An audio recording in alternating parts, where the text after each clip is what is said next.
ಈ ಅಗ್ನಿಮುಖದಲ್ಲಿ ಭಗವಂತನ ಆರಾಧನೆ, ಈ ಯಜ್ಞವನ್ನು ಯಾಕೆ ಮಾಡ್ತೀವಿ? ಅಂದರೆ ದ್ರವ್ಯ ಯಜ್ಞ, ಇದನ್ನು ಯಾಕೆ ಮಾಡ್ತೀವಿ? ಅಗ್ನಿ ಅಂದರೆ ಎರಡರ್ಥ. ಒಂದು, ನಮ್ಮ ಪಾಪಗಳನ್ನು ಪರಿಹಾರ ಮಾಡುವನು ಅಂತ. ಇನ್ನೊಂದರ್ಥ, ಚಲನೆ ಇಲ್ಲದವುಗಳಿಗೆ ಚಲನೆಯನ್ನು ಕೊಡೋದು. ತುಪ್ಪ ಚಲನೆ ಇಲ್ಲ, ಅಗ್ನಿಯಲ್ಲಿ ಹಾಕ್ತೀವಿ. ಅಥವಾ ಒಂದು ಸಮಿಧಿಯನ್ನು ಹಾಕ್ತೀವಿ, ಹೀಗೇನೇನು ಹವನೀಯ ದ್ರವ್ಯಗಳನ್ನು ಹಾಕ್ತೀವಿ. ಅದು ಯಾವುದಕ್ಕೂ ಚಲನೆ ಇಲ್ಲ. ಚಲನೆ ಕೊಟ್ಟು ಆಯಾ ದೇವತೆಗಳಿಗೆ ಕೊಡೋನು ಅಗ್ನಿ.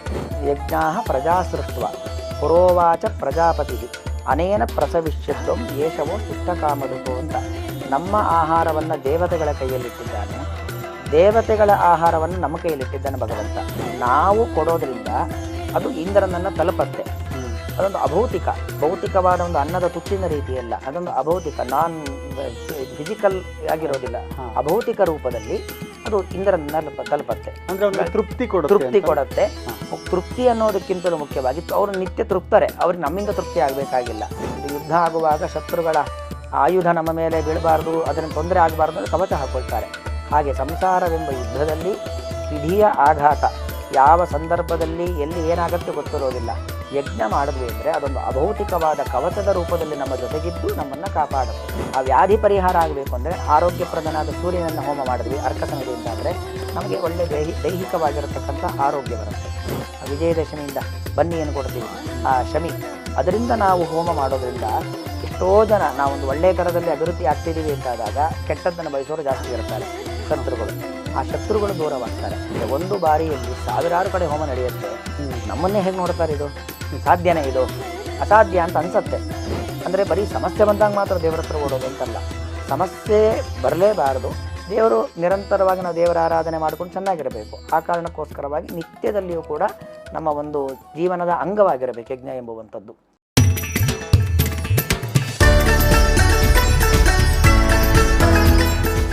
ಹರಿ ಓಂ. ವೇದಿಕ್ ವೆಲ್ನೆಸ್ನ ಎಲ್ಲ ವೀಕ್ಷಕರಿಗೆ ಇವತ್ತಿನ ಸ್ಪೆಷಲ್ ಪಾಡ್ಕಾಸ್ಟ್ಗೆ ಸ್ವಾಗತ.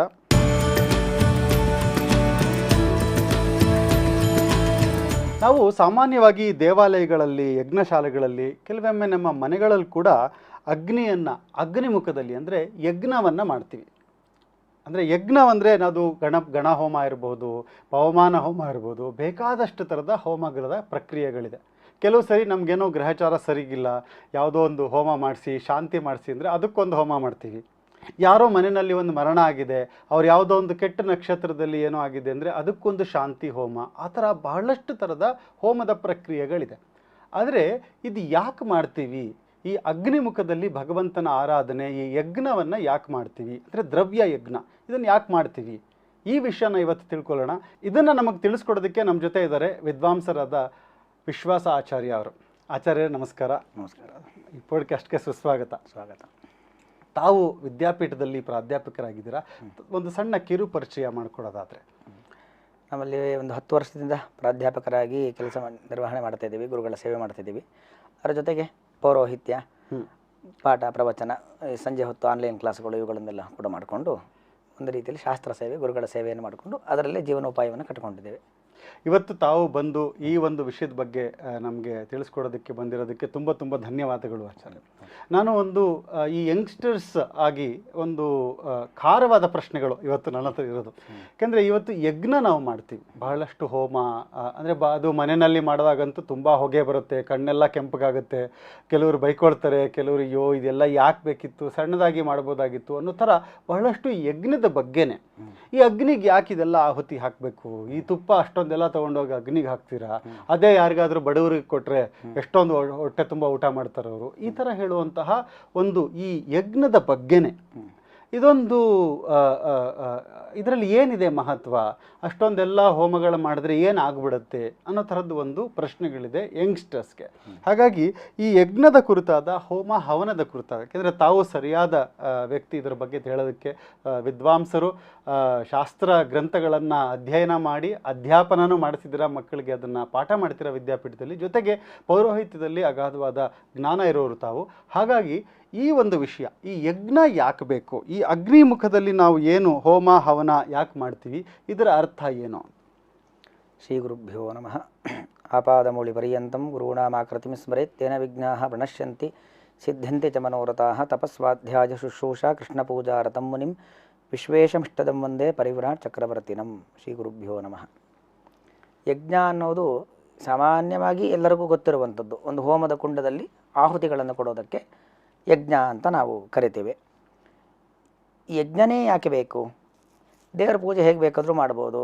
ಆಗಲೇ ಹೇಳಿದಂತೆ ಸುಮ್ಮನೆ ಅಲ್ಲಿ ತುಪ್ಪ ಸುರಿದು ನೀವು ಹಾಳು ಮಾಡೋ ಬದಲು ಯಾರಿಗಾರು ಬಡವರಿಗೆ ಅದೇ ತುಪ್ಪ ಕೊಡ್ಬೋದಲ್ವಾ ಅಂತಲೂ ಹೇಳ್ಬೋದು. ಅದು ಒಂದು ರೀತಿಯಾದ ಯಜ್ಞ. ಆದರೆ ಇದು ಇನ್ನೊಂದು ರೀತಿಯಾದ ಯಜ್ಞ. ಬಡವರಿಗೆ ಯಾರಿಗೋ ತುಪ್ಪ ತಿನ್ನಲಿಕ್ಕೆ ಇಲ್ಲದೆ ತುಪ್ಪ ಕೊಡೋದು ಒಂದು ಯಜ್ಞನೇ. ಅದೇನು ಕೃಷ್ಣ ಹೇಳ್ತಾನೆ, ದ್ರವ್ಯ ಯಜ್ಞ, ತಪೋ ಯಜ್ಞ, ಸ್ವಾಧ್ಯಾಯ, ಬೇರೆ ಬೇರೆ ಯಜ್ಞಗಳು. ಅದರಲ್ಲಿ ಅದೊಂದು ರೀತಿಯಾದ ಯಜ್ಞ ಆಯಿತು.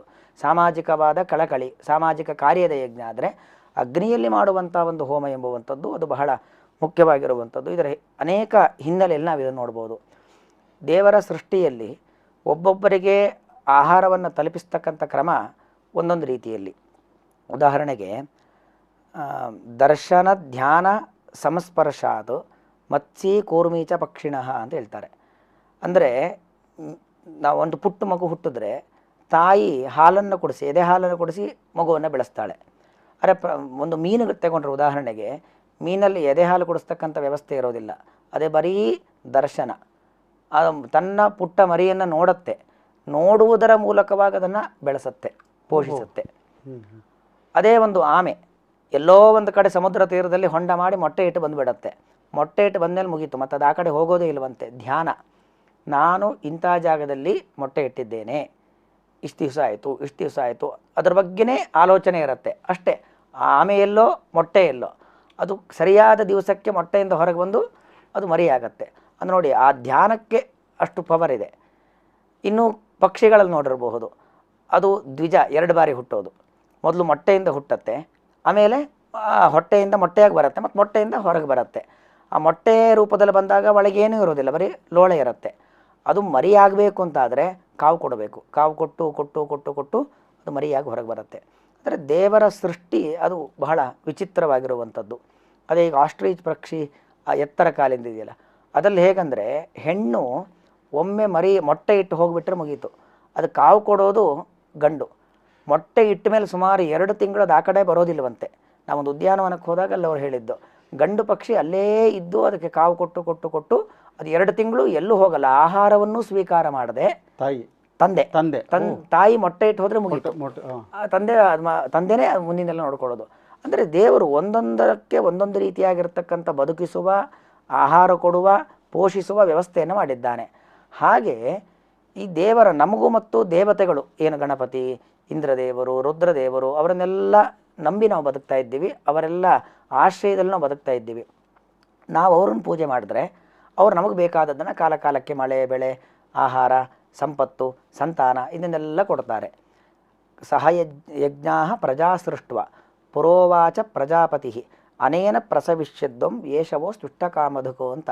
ನಮ್ಮ ಆಹಾರವನ್ನು ದೇವತೆಗಳ ಕೈಯಲ್ಲಿಟ್ಟಿದ್ದಾನೆ, ದೇವತೆಗಳ ಆಹಾರವನ್ನು ನಮ್ಮ ಕೈಯಲ್ಲಿಟ್ಟಿದ್ದಾನೆ ಭಗವಂತ.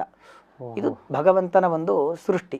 ಇದಕ್ಕೆ ಸಂಬಂಧಪಟ್ಟ ಹಾಗೆ ನಾವು ದೇವತೆಗಳಿಗೆ ಆಹಾರ ಕೊಡದಿದ್ದರೂ ತೊಂದರೆ ಇಲ್ಲ, ಅವರು ದೇವತೆಗಳಲ್ವ, ಅವರು ಚೆನ್ನಾಗೇ ಇರ್ತಾರೆ. ಅವರು ಅಮೃತಪಾನ ಮಾಡಿದವ್ರಿಗೆ ಏನು ತೊಂದರೆ ಇಲ್ಲ. ಆದರೆ ನಾವು ಚೆನ್ನಾಗಿರಬೇಕು. ಅದಕ್ಕೋಸ್ಕರವಾಗಿ ಯಜ್ಞದ ಮೂಲಕವಾಗಿ ದೇವತೆಗಳ ಆರಾಧನೆಯನ್ನು ನಾವು ಮಾಡಿದ್ವಿ ಅಂತಂದರೆ ಯೇಷವೋ ಸ್ಪೃಷ್ಟಕಾಮಧುಕು, ನಮಗೆ ಕಾಲ ಕಾಲಕ್ಕೆ ಏನು ಬೇಕೋ, ಸಂತಾನ ಬೇಕೋ, ಸಂಪತ್ತು ಬೇಕೋ, ಆರೋಗ್ಯ ಬೇಕೋ, ವಿದ್ಯೆ ಬೇಕೋ, ಪದವಿ ಬೇಕೋ, ಸಮಾಜದ ಸ್ಥಾನ ಮಾನ ಯಾವ್ದ್ಯಾವ್ದು ಬೇಕೋ ಅದೆಲ್ಲವನ್ನು ದೇವರು ಕೊಡ್ತಾರೆ. ಹಾಗಾಗಿ ದೇವತೆಗಳಿಂದ ಅದನ್ನು ನಾವು ಪಡೀಲಿಕ್ಕೋಸ್ಕರವಾಗಿ ನಾವು ಯಜ್ಞ ಮಾಡಬೇಕು. ಆ ಯಜ್ಞ ಮಾಡೋದು ಇಲ್ಲಿ ದೇವತೆಗಳಿರೋದಲ್ಲೆಲ್ಲೋ ಅದು ಹೇಗೆ ಸೇರತ್ತೆ ಅಂದರೆ, ಅದಕ್ಕೆ ನಾವು ಯಜ್ಞ ಮಾಡೋದಲ್ಲಿ ಅಗ್ನಿಯಲ್ಲಿ. ಅಗ್ನಿ ಅಂದರೆ 2 ಅರ್ಥ.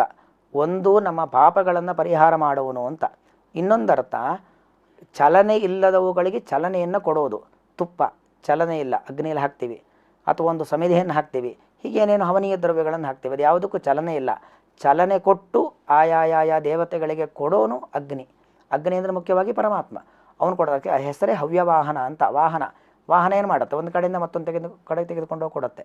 ಹಾಗೆ ನಾವು ಭೂಲೋಕದಲ್ಲಿ ಕೊಟ್ಟಿರ್ತಕ್ಕಂಥ ಹವಿರ್ ದ್ರವ್ಯಗಳನ್ನು ಆಯಾಯ ದೇವತೆಗಳಿಗೆ ಕೊಡುವಂಥ ಕೆಲಸವನ್ನು ಅಗ್ನಿ ಮಾಡ್ತಾನೆ. ಹಾಗಾಗಿ ಅಗ್ನಿಯಲ್ಲಿ ಹೋಮ ಮಾಡುವಂಥದ್ದು ನಾವು ದೇವತೆಗಳನ್ನು ಆರಾಧನೆ ಮಾಡಲಿಕ್ಕೆ ಬಹಳ ಪ್ರಶಸ್ತವಾದ ಮಾಧ್ಯಮ. ಸ್ವಯಂ ವಿಪ್ರಾಗ್ನಿ ಜಿಕ್ವಾಭ್ಯಾಂ ಅಷ್ಟಾಮಿ ಪ್ರಯತಾತ್ಮನಃ ಅಂತ. ಒಂದು ವಿಪ್ರರ ಮೂಲಕವಾಗಿ, ಇನ್ನೊಂದು ಅಗ್ನಿಯ ಮೂಲಕವಾಗಿ ಭಗವಂತ ಸ್ವೀಕಾರ ಮಾಡ್ತಾನೆ. ತನ್ನ ಪರಿವಾರದ ದೇವತೆಗಳಿಗೆಲ್ಲವೂ ಕೂಡ ತಲುಪಿಸುವಂತೆ ಮಾಡ್ತಾನೆ. ಈ ಉದ್ದೇಶದಿಂದಾಗಿ ಯಜ್ಞವನ್ನು ಮಾಡಬೇಕು. ಇದು ಒಂದು. ಇನ್ನೊಂದು ಇದರ ಹಿಂದೆ ಇರತಕ್ಕಂಥದ್ದು, ಪೂರ್ವಜನ್ಮ ಕೃತಂ ಪಾಪಂ ವ್ಯಾಧಿರೂಪೇಣ ಬಾಧತೆ ಅಂತ. ನಮ್ಮ ಜನ್ಮಾಂತರಿಯ ಏನೇನೋ ಒಂದಷ್ಟು ಪಾಪಗಳನ್ನು ನಾವು ಮಾಡಿರ್ತೀವಿ. ಅದು ಗೊತ್ತಿದ್ದು ಗೊತ್ತಿಲ್ಲದೆ ಇದ್ದದ್ದು ಅನೇಕ ಪಾಪಗಳು ನಮ್ಮಿಂದ ನಡೆದಿರುತ್ತೆ. ಅದು ಈ ಜನ್ಮದಲ್ಲಿ ಅನೇಕ ತೊಂದರೆಗಳು, ಮಾನಸಿಕವಾದ ಸಮಸ್ಯೆ, ದೈಹಿಕವಾದ ಸಮಸ್ಯೆ, ಸಾಂಸಾರಿಕವಾದದ್ದು, ಔದ್ಯೋಗಿಕವಾದದ್ದು, ಹತ್ತಾರು ಸಮಸ್ಯೆಗಳು ಬರುತ್ತೆ. ಅದರ ಪರಿಹಾರಕ್ಕೋಸ್ಕರವಾಗಿ ಯಜ್ಞವನ್ನು ನಾವು ಮಾಡಿಸ್ಬೇಕು. ಯಥಾ ಶಸ್ತ್ರಪ್ರಹಾರಾಣಂ ಕವಚಂ ವಿನಿವಾರಕಂ ತಥಾ ದೈವೋಪಘಾತಾನಂ ಶಾಂತಿರ್ಭವತಿ ವಾರಣಂ ಅಂತ. ಒಂದು ಯುದ್ಧ ಆಗುವಾಗ ಶತ್ರುಗಳ ಆಯುಧ ನಮ್ಮ ಮೇಲೆ ಬೀಳಬಾರ್ದು, ಅದನ್ನು ತೊಂದರೆ ಆಗಬಾರ್ದು ಅಂತ ಕವಚ ಹಾಕ್ಕೊಳ್ತಾರೆ. ಹಾಗೆ ಸಂಸಾರವೆಂಬ ಯುದ್ಧದಲ್ಲಿ ವಿಧಿಯ ಆಘಾತ ಯಾವ ಸಂದರ್ಭದಲ್ಲಿ ಎಲ್ಲಿ ಏನಾಗತ್ತೆ ಗೊತ್ತಿರೋದಿಲ್ಲ. ಯಜ್ಞ ಮಾಡಿದ್ವಿ ಅಂದರೆ ಅದೊಂದು ಅಭೌತಿಕವಾದ ಕವಚದ ರೂಪದಲ್ಲಿ ನಮ್ಮ ಜೊತೆಗಿದ್ದು ನಮ್ಮನ್ನು ಕಾಪಾಡುತ್ತೆ. ಈ ಹಿನ್ನೆಲೆಯಲ್ಲಿ ನಾವು ಯಜ್ಞವನ್ನು ಮಾಡಬೇಕಾಗಿರುವಂಥದ್ದು. ಸೊ ಅದ್ಭುತವಾಗಿ ಹೇಳಿದ್ರಿ. ಅಂದರೆ ಯಜ್ಞ ಅನ್ನೋದು ನಮ್ಗೊಂದು ಪ್ರೊಟೆಕ್ಷನ್, ನಮ್ಗೊಂಥರ ಆರ್ಮರ್ ಇದ್ದಂಗೆ. ಅಂದರೆ ನಮ್ಮ ಈ ಇಡೀ ಕಷ್ಟಗಳ ಏನೇನಿದೆ, ಯಾವಾಗ ಏನು ಬೇಕಾದ್ರೆ ಆಗ್ಬೋದು, ಒಂದು ಆಕ್ಸಿಡೆಂಟ್ ಆಗ್ಬೋದು, ಏನು ಬೇಕಾದ್ರೆ ಆಗ್ಬೋದು, ಕೈ ಸಣ್ಣದ ಕಟ್ ಆಗ್ಬೋದು, ಏನೋ ಅಡುಗೆ ಮಾಡ್ತಾ, ಅಥವಾ ದೊಡ್ಡದಾದ್ರೂ ಆಗ್ಬೋದು. ಇದೆಲ್ಲ ಆಗಬಾರ್ದು ಅಂದರೆ ನಮಗೆ ಆ ದೇವತೆಗಳ ಅನುಗ್ರಹ ಬೇಕು. ಆ ದೇವತೆಗಳು, ನೀವು ಒಂದು ವಿಷಯ ಹೇಳಿದ್ರಿ, ನಮ್ಮ ಆಹಾರನ ದೇವತೆಗಳ ಹತ್ರ ಇಟ್ಟಿದ್ದಾನೆ, ದೇವತೆಗಳ ಆಹಾರ ನಮ್ಮ ಹತ್ರ ಇಟ್ಟಿದ್ದಾನೆ ಅಂದರೆ. ಸೊ ಈಗ ನಾವು ಏನು ಅಗ್ನಿನಲ್ಲಿ ಕೊಡ್ತೀವಿ ಅದು ನಾವು ದೇವತೆಗಳಿಗೆ ಕೊಡೋದಾ ಅಂತ? ಅದು ಖಂಡಿತ. ಅದು ನಾವು ಏನು ಅಗ್ನಿಯಲ್ಲಿ ಕೊಡ್ತೀವಿ ಅದೆಲ್ಲವನ್ನು ಕೂಡ ನಾವು ಅಗ್ನಿಯ ಮೂಲಕ ದೇವತೆಗಳಿಗೆ ಕೊಡುವಂಥದ್ದು. ಆ ದೇವತೆಗಳ ಒಂದು ಕ್ರಮದಲ್ಲಿ ವಿಷ್ಣು ಪರಮಃ ಅಗ್ನಿ ಅವಮಃ ಅಂತ. ತುಂಬ ಕೆಳಗೆ ಬರ್ತಕ್ಕಂಥವನು ಅಗ್ನಿ. ನಾವು ಸಾಮಾನ್ಯ ಮನೆಯಲ್ಲಿ ಸಣ್ಣ ಪುಟ್ಟ ಕೆಲಸ ಯಾರಿಗೆ ಹೇಳ್ತೀವಿ? ಮಕ್ಕಳಿಗೆ ಹೇಳ್ತೀವಿ, ಅದು ತೊಗೊಂಡು ಬಾ, ಇದು ತೊಗೊಂಡು ಬಾ, ಅಲ್ಲಿಡು ಇಲ್ಲಿಡು ಅಂತ. ಹಾಗೆ ಅಗ್ನಿ ಆ ಕೆಳಗೆ ಬರ್ತಾನೆ. ಅದರಿಂದಾಗಿ ಅಗ್ನಿ ಕೈಯಲ್ಲಿ ಕೊಟ್ಟಾಗ ಅಗ್ನಿ ಏನು ಮಾಡ್ತಾನೆ? ಅದನ್ನೆಲ್ಲ ಹಂಚು ಕೆಲಸವನ್ನು ಮಾಡ್ತಾನೆ. ಭಗವಂತ ಒಬ್ಬೊಬ್ಬರಿಗೆ ಒಂದೊಂದು ಜವಾಬ್ದಾರಿಯನ್ನು ಕೊಟ್ಟಿದ್ದಾನೆ. ಅಗ್ನಿ ಕೊಟ್ಟಂಥ ಜವಾಬ್ದಾರಿ ಅದು. ಏನು ನಾವಿಲ್ಲಿ ಯಜ್ಞವನ್ನು ಮಾಡ್ತೀವಿ, ಕೊಟ್ಟಂಥ ಆಹುತಿಗಳನ್ನು ಆಯಾಯ ದೇವತೆಗಳಿಗೆ ತಲುಪಿಸುವ ಕೆಲಸ ನಿಂದು ಅಂತ ಅಗ್ನಿದೇವನಿಗೆ ಭಗವಂತ ಕೊಟ್ಟಂಥ ಜವಾಬ್ದಾರಿ. ಅಂದರೆ ಇದ್ರ ಹಿಂದೆ ಏನಾದರೂ ಇದೆಯಾ ಅಂತ? ಈಗ ಅಗ್ನಿಗೆ ನನಗೆ ಇಂದ್ರ ಯಸ್ವಾಹ ಅಂದ್ಬಿಟ್ಟು ಇಂದ್ರನಿಗೆ ಇದು ಅಂತ ಇಲ್ಲಿ ಹಾಕ್ತೀನಿ ನಾನು. ಅದು ಯಾವ ಥರ ಅದು, ಅದರಿಂದ ಏನಾದರೂ ಶಾಸ್ತ್ರೀಯವಾದ ವಿಷಯ ಇದೆ? ಈಗ ಇಂದ್ರ ನೀವು ಹೇಳಿದ್ರಿ ಎಲ್ಲೋ ದೇವತೆ ಎಲ್ಲ ಕಡೆ ಇದ್ದಾನೆ, ಅದು ಇವನು ತಲುಪಿಸ್ತಾನೆ ಅಂತ. ಅದು ಅವನಿಗೆ ಆಹಾರ ಆಗುತ್ತಾ ಅಂತ? ಈಗ ನಾವು ಯಾವುದೋ ಒಂದು ತುಪ್ಪ, ಈಗ ಇಂದ್ರನಿಗೆ ಈ ತುಪ್ಪ ಕೊಡ್ತಾ ಇದ್ದೀನಿ ನಾನು ಅಂತ ಅಗ್ನಿನಲ್ಲಿ ಹಾಕಿದೆ, ಅಂದರೆ ಪ್ರಜ್ವಲಿಸ್ತಿರೋ ಜ್ವಾಲಿನಲ್ಲಿ ನಾನು ತುಪ್ಪ ಹಾಕಿದೆ, ಅದು ಅವನಿಗೆ ಹೇಗೆ ಆಹಾರ ಆಗುತ್ತೆ ಅಂತ? ಈ ಆಹಾರ ಅಂದರೆ ನಾವು ಹೇಗೆ ನಾವು ಮಕ್ಕಳಿಗೆ ಆಹಾರ ಕೊಡ್ತೀವಿ ಆ ಥರ ಆಹಾರ ಅಂತ ಅನ್ಕೊಳ್ಬಾರ್ದು. ಮಕ್ಕಳಿಗೆ ನಾವು ಊಟ ಹಾಕಿಲ್ಲ ಅಂದರೆ ಪಾಪ ಹೊಟ್ಟೆ ಹಸು ಒದ್ದಾಡ್ತಿರ್ತವೆ. ಹಾಗೆ ನಾವು ಅಗ್ನಿಗೆ ಹೋಮ ಮಾಡಿ ಇಂದ್ರಾಯ ಸ್ವಾಹ ಅಂತ ಕೊಡದೇ ಹೋದರೆ ಇಂದ್ರನಿಗೆ ಹೊಟ್ಟೆ ಹಸು ಒದ್ದಾಡ್ತಾನೆ, ಆ ಥರ ಅಲ್ಲ. ನಾವು ಕೊಡೋದ್ರಿಂದ ಅದು ಇಂದ್ರನನ್ನು ತಲುಪತ್ತೆ. ಅದೊಂದು ಭೌತಿಕವಾದ ಒಂದು ಅನ್ನದ ತುತ್ತಿನ ರೀತಿಯಲ್ಲ, ಅದೊಂದು ಅಭೌತಿಕ, ಫಿಸಿಕಲ್ ಆಗಿರೋದಿಲ್ಲ, ಅಭೌತಿಕ ರೂಪದಲ್ಲಿ ಅದು ಇಂದ್ರನ ತಲುಪತ್ತೆ. ತೃಪ್ತಿ ಕೊಡುತ್ತೆ. ತೃಪ್ತಿ ಅನ್ನೋದಕ್ಕಿಂತಲೂ ಮುಖ್ಯವಾಗಿ ಅವರು ನಿತ್ಯ ತೃಪ್ತರೆ, ಅವ್ರಿಗೆ ನಮ್ಮಿಂದ ತೃಪ್ತಿ ಆಗಬೇಕಾಗಿಲ್ಲ. ಗಣಪತಿ, ರುದ್ರ, ಇವರಿಗೆಲ್ಲರಿಗೂ ನಾವು ಗಣಪತಿಯೇ ಸ್ವಾಹ, ರುದ್ರಾಯ ಸ್ವಾಹ, ರಾಮಾಯ ಸ್ವಾಹ ಅಂತೆಲ್ಲ ಆಹುತಿ ಕೊಡ್ತೀವಿ. ಆಗ ಆ ದೇವತೆಗಳ ದೃಷ್ಟಿ ನಮ್ಮ ಮೇಲೆ ಬೀಳುತ್ತೆ. ಅದಕ್ಕೋಸ್ಕರವಾಗಿ ನಾವು ಮಾಡುವಂಥದ್ದು. ನಮಗೆ ಆಶ್ಚರ್ಯ ಅನ್ಸುತ್ತೆ, ಒಂದು ಬಾರಿಯಲ್ಲಿ ಸಾವಿರಾರು ಕಡೆ ಹೋಮ ನಡೆಯುತ್ತೆ, ನಮ್ಮನ್ನೇ ಹೇಗೆ ನೋಡ್ತಾರೆ? ಇದು ಸಾಧ್ಯನೇ? ಇದು ಅಸಾಧ್ಯ ಅಂತ ಅನ್ಸತ್ತೆ. ಆದರೆ ನಾವೊಂದು ಲೌಕಿಕ ದೃಷ್ಟಾಂತವನ್ನೇ ನೋಡಿದ್ರೆ, ಈಗ ಉದಾಹರಣೆಗೆ ಎಲ್ಲೋ ಒಂದು ದೊಡ್ಡ ಗೋಶಾಲೆ, ಸುಮಾರು ಸಾವಿರಾರು ಹಸುಗಳಿದ್ದಾವೆ, ಕರುಗಳನ್ನೆಲ್ಲ ಎಲ್ಲೋ ಒಂದು ಕಡೆ ಕಟ್ಟಿರ್ತೀವಿ. ಒಂದು ಕರು ಬಿಟ್ಟರೆ ಅದು ಹೋಗಿ ಎಲ್ಲಿ ಸೇರುತ್ತೆ? ತನ್ನ ತಾಯಿ ಬಳಿಗೇ ಓಡುತ್ತೆ, ಬೇರೆ ಎಲ್ಲೂ ಹೋಗೋದಿಲ್ಲ. ಸಾವಿರಾರು ಹಸುಗಳಿದ್ದಾವೆ, ಆದರೆ ಅದು ಹೋಗೋದು ಮಾತ್ರ ತನ್ನ ತಾಯಿಯ ಬಳಿಯಲ್ಲೇ. ಅದೇ ರೀತಿಯಲ್ಲಿ ಕೃತಂ ಕರ್ಮ ಕರ್ತಾರಂ ಅನುಗಚ್ಚತಿ ಅಂತ. ಯಥಾ ಧೇನು ಸಹಸ್ರೇಶು ವತ್ಸೋ ವಿಂದತಿ ಮಾತರಂ. ಕರು ಹೋಗಿ ತಾಯಿ ಬಳಿ ಹೇಗೆ ಸೇರುತ್ತೋ, ನಾವು ಮಾಡಿದ ಕರ್ಮ ಅದು ನಮಗೇ ಸೇರತ್ತೆ. ಒಳ್ಳೇದಿರ್ಬೋದು, ಕೆಟ್ಟದ್ದಿರ್ಬೋದು. ಒಳ್ಳೇದು ಮಾಡಿದ್ರು ದೇವತೆಗಳು ನೋಡ್ತಾರೆ, ನಮಗದಕ್ಕೆ ಒಳ್ಳೇದು ಮಾಡ್ತಾರೆ, ಜಾಸ್ತಿ ಒಳ್ಳೇದು ಮಾಡ್ತಾರೆ. ಕೆಟ್ಟದ್ದು ಮಾಡಿದ್ರೂ ಜಾಸ್ತಿ ಕೆಟ್ಟದ್ದು ಮಾಡ್ತಾರೆ. ಹೀಗೆ ಒಳ್ಳೆಯದು ಕೆಟ್ಟದ್ದೆರಡೂ ಕೂಡ ನಮಗೇ ಸೇರುವಂಥದ್ದು. ಈ ಹಿನ್ನೆಲೆಯಲ್ಲಿ ನಾವು ಯಜ್ಞದ ಮೂಲಕವಾಗಿ ದೇವತೆಗಳ ಹೊಟ್ಟೆ ತುಂಬಿಸ್ಲಿಕ್ಕೋಸ್ಕರವಲ್ಲ, ನಮ್ಮ ಸಂರಕ್ಷಣೆಗೋಸ್ಕರವಾಗಿ, ನಮ್ಮ ಅಭಿವೃದ್ಧಿಗೋಸ್ಕರವಾಗಿ ಹೋಮ ಮಾಡಬೇಕು. ಈಗ ನಾವು ಇನ್ನೊಂದು ನೋಡೋದಾದರೆ, ಹೋಮ ಒಂದೇ, ಈಗ ನಾವು ಹೋಮ ಮಾಡಿದಾಗ ಒಂದು ತುಪ್ಪವನ್ನು ಆಹುತಿ ಕೊಡ್ತೀವಿ, ಅದಲ್ಲದೆ ಬೇಕಾದಷ್ಟು ಮಾಡ್ತೀವಿ. ಈಗ ಕೆಲವು ಥರದ್ದು ಏನೋ ಒಂದು ಅನ್ನವನ್ನು ಮಾಡ್ತಾರೆ, ಮತ್ತು ಕೆಲವು ದೇವತೆಗಳಿಗೆ ಬೆಲ್ಲದನ್ನ, ಈ ಥರ ಒಂದೊಂದು ದೇವತೆಗಳಿಗೆ ಒಂದೊಂದು ದ್ರವ್ಯಗಳನ್ನೆಲ್ಲ ಮಾಡ್ತಾರೆ. ಈ ದ್ರವ್ಯಗಳು ಸ್ಪೆಸಿಫಿಕ್ ದೇವತೆಗಳಿಗೆ, ಇಂಥ ದೇವತೆಗಳಿಗೆ ಇಂಥದ್ದೇ ಮಾಡಬೇಕು ಅಂತಿದೆಯಾ? ಇದು ಯಾವ ಈ ದ್ರವ್ಯಗಳನ್ನು ಯಾಕೆ ಯೂಸ್ ಮಾಡ್ತೀವಿ? ಒಂದು ತುಪ್ಪ ಆದರೆ ಓಕೆ, ತುಪ್ಪ ಕಾಮನ್, ಅದು ಬೇರೆ ಒಂದು ಆ ಸಮಿತ್ತನ್ನು ಯೂಸ್ ಮಾಡ್ತೀವಿ. ಇದೆಲ್ಲ ಸಮಿತ್ ಯಾಕೆ ಯೂಸ್ ಮಾಡ್ತೀವಿ? ಯಾಕಂದರೆ ಒಂದು ಅರಳಿ ಕಡ್ಡಿ ಅದು ಹೇಗೆ ಅದು ಆಹಾರನ, ಇದೆಲ್ಲ ಯಾಕಿದೆ ಅನ್ನೋದು. ಈ ತಸ್ಮಾತ್ ಶಾಸ್ತ್ರಂ ಪ್ರಮಾಣಂತೆ ಕಾರ್ಯಾಕಾರೇ ವ್ಯವಸ್ಥಿತೋ ಅಂತ, ಏನು ಮಾಡಬೇಕು ಹೇಗೆ ಮಾಡಬಾರ್ದು ಈ ವಿಚಾರದಲ್ಲಿ ನಮಗೆ ಧರ್ಮಶಾಸ್ತ್ರಗಳು ವೇದ ಪುರಾಣಗಳು ಪ್ರಮಾಣ. ಅವುಗಳು ಹೇಳಿದ್ದಾವೆ ಈ ಕ್ರಮದಲ್ಲಿ ಮಾಡಬೇಕು, ಅದಕ್ಕೋಸ್ಕರ ಮಾಡೋದು. ಆದರೆ ಬರೀ ಹೇಳಿದೋ ಅಲ್ಲ, ಅದು ಕಾರಣ ಹೇಳ್ತಾರೆ ಇದರಿಂದ ಏನು ಉಪಯೋಗ. ಉದಾಹರಣೆಗೆ ಎಳ್ಳಿನಿಂದ ಆಹುತಿ ಕೊಡ್ತೀವಿ, ಕಪ್ಪು ಎಳ್ಳು.